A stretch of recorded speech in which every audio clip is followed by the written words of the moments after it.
सामाजिक तौर पर सक्रिय और सामाजिक सरोकार में अपनी भूमिका अदा कर रहे हैं सामाजिक नवप्रवर्तकों की तलाश में बैलेट बॉक्स इंडिया का कारवां आ पहुंचा है गाजियाबाद के मोहन नगर में, जहां हमारे साथ हैं नीर फाउंडेशन के डायरेक्टर रमनकांत जी, जिनका जल और नदियों के संरक्षण को लेकर काफ़ी प्रयास रहा है।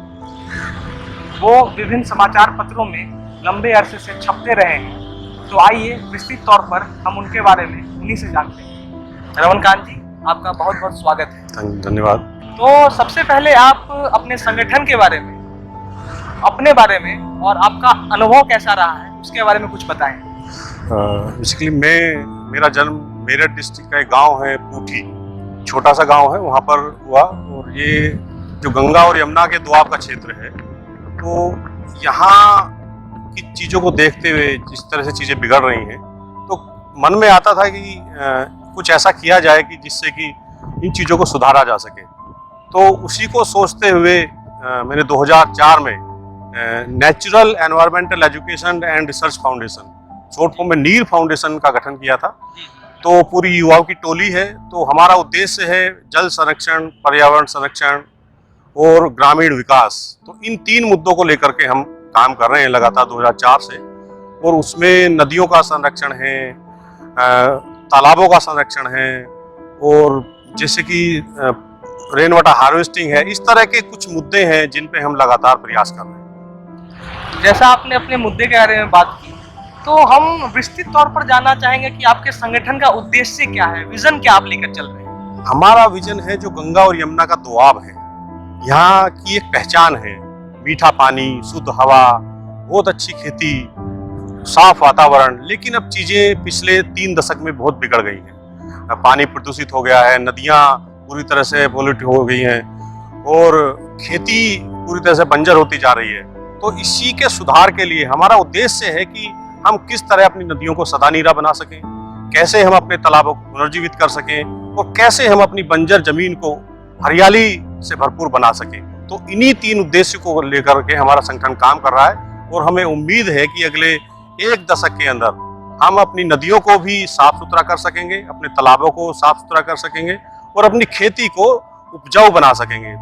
आपने जो काम आप जो कर रहे हैं लगातार, उस पर हम जानना चाहेंगे कि अब तक आपने 3-4 ऐसे मुद्दे बताए जिस पर आपने अभी तक काम किया हो। एक तो हमने बड़ा काम किया है नदियों को लेकर के। एक तो 2006 में हमने हिंडन की एक टेक्निकल स्टडी की थी, जिसके आधार पे अभी भी सरकारें काम कर रही हैं। इससे पहले कोई नक्शा भी नहीं था हिंडन का, तो हमने बना करके दिया।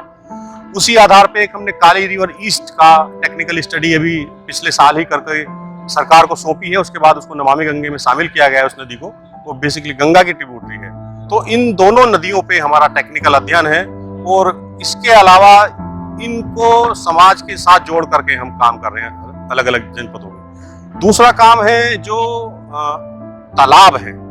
हमने वेस्टर्न यूपी के तालाबों का एक अध्ययन किया है। कितने तालाब रेवेन्यू रिकॉर्ड में दर्ज थे, कितने अब बचे हैं, कितनों में कब्जे हो गए, किन की क्या स्थिति है। तो उस अध्ययन के आधार पर हम तालाबों को पुनर्जीवित करने का काम कर रहे हैं समाज के साथ मिलकर के। तीसरा काम है जो इधर जैगरी यूनिट्स हैं, गुड़ बनाने वाले उद्योग हैं, उनको हम जीरो पोल्यूशन पे ला रहे हैं। उसकी एक क्लीन टेक्नोलॉजी उसको ला रहे हैं। ये एक बड़ा काम है, भारत सरकार के साथ मिलकर के इसको हम कर रहे हैं। चलिए, आपका काम, आपके कामों से लगता है कि आप बहुत ही ज़्यादा प्रयासरत हैं। बट उसी में हम आगे जानना चाहेंगे कि आपने काम करने के दौरान या आपने जो काम किया है, तो उसके लिए आगे की कुछ ऐसी परियोजनाएं या ऐसा कार्य जो आप आगे करना चाहते हो या करने का आपने प्लान बनाया। देखिए, हमारा एक तो सबसे बड़ा उद्देश्य है जो मेरी हिंडन मेरी पहल करके एक हमने हिंडन नदी को पुनर्जीवित करने का प्रयास शुरू किया है। हमारा उद्देश्य है कि हिंडन नदी, काली नदी और हिंडन की दोनों सहायक नदियां काली वेस्ट और कृष्णी, इनको हम सदा नीरा बना सकें। ये हमारा अगले 1 दशक का लक्ष्य है। दूसरा हमारा लक्ष्य है कि पूरे क्षेत्र में कहीं पर भी प्रदूषित पानी की शिकायत ना रहे, हर जगह सबको साफ पीने का पानी उपलब्ध हो सके, सब गांवों के, शहरों के तालाब पुनर्जीवित हो सके। दूसरा उद्देश्य हमारा ये है।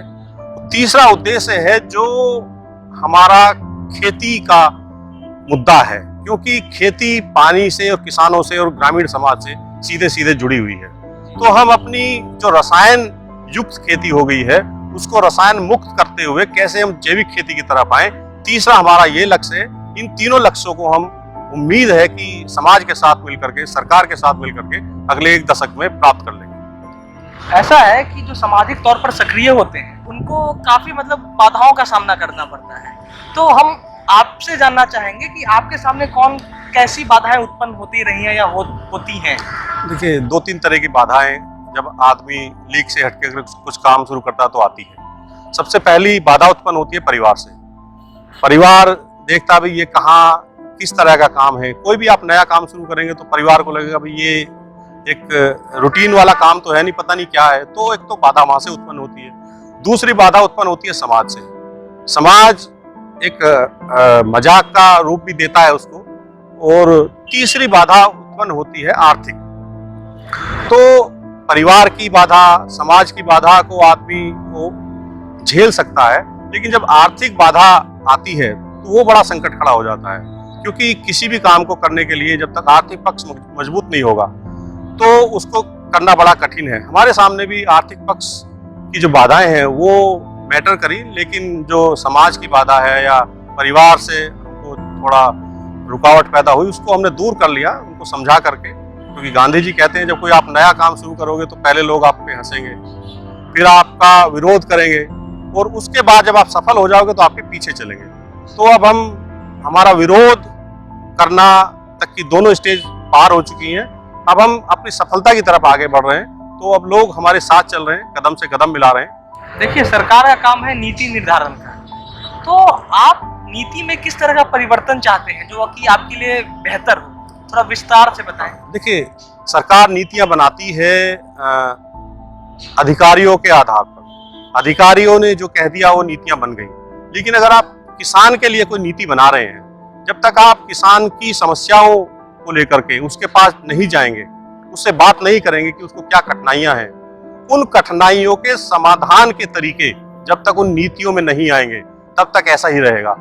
नीतियां जब तक समाज के साथ मिलकर के, जो समाज की कठिनाइयां हैं, जो समाज झेल रहा है, उनको कैसे हम कंपनसेट करें, कैसे दूर करें, तो उन सब चीजों को जोड़ करके जब तक सरकार नीतियां नहीं बनाएगी, जब तक ये नीतियां ऐसी खोखली रहेंगी और अमल में तो आती भी नहीं है, आती भी है तो वो सफल नहीं हो पाती है। उसका एक बड़ा कारण यही है कि वो नीतियां समाज के सहयोग से नहीं बनी होती। एक बेहद महत्वपूर्ण प्रश्न है ये। समाज को हम इंगित करते हुए पूछना चाहते हैं कि आपको किस प्रकार से सामाजिक परिवर्तन से मदद मिल सकती है? देखिए, समाज का परिवर्तन एक बहुत बड़ी चीज है। जब समाज खड़ा हो जाएगा प्रदूषण के खिलाफ, अत्याचार के खिलाफ, भ्रष्टाचार के खिलाफ, या ये जो नदियों को साफ करने के लिए या अपने पानी को बचाने के लिए, तो मुझे नहीं लगता कि वो कदम दूर है जब हमें सफलता मिल जाएगी।